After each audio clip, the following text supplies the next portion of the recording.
এক ছিল চিল, নাম ছিল ঘূর্ণি। সে ছিল আকাশের রাজা, উঁচু উঁচু পাহাড়ের উপরে বাস করত। প্রতিদিন সূর্য উঠলেই ঘূর্ণি উড়ে বেড়াত খাবারের খোঁজে। কিন্তু আজ তার ভাগ্যে কিছুই জোটেনি।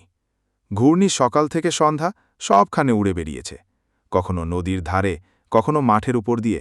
কিন্তু না, কোথাও কোনো খরগোশ, কোনো মাছ, এমনকি একটা মৃত পশুও মেলেনি। তীব্র ক্ষুধায় তার চোখ ঝাপসা হয়ে যাচ্ছিল, ডানাও যেন আর চলছিল না। হঠাৎ দূরে একটা ছোট্ট মুরগির খামার দেখতে পেল সে।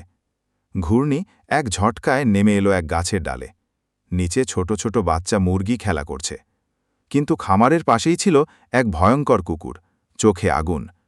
ঘূর্ণি ভাবল, আমি কি এখন ঝুঁকি নেব? ক্ষুধায় যদি মরি, তার চেয়ে চেষ্টা করাই ভালো।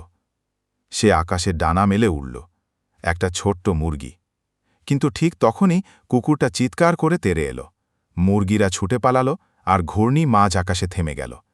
সে ভাবল, না, এইভাবে হবে না, বুঝে চলতে হবে।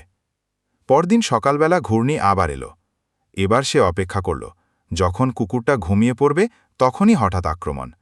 বুদ্ধি কাজে দিল। ঘূর্ণি একটা মুরগির বাচ্চা তুলে নিয়ে উড়াল দিল পাহাড়ের দিকে। শেষমেশ সে খেতে পারল, তৃপ্তির নিঃশ্বাস ফেলল।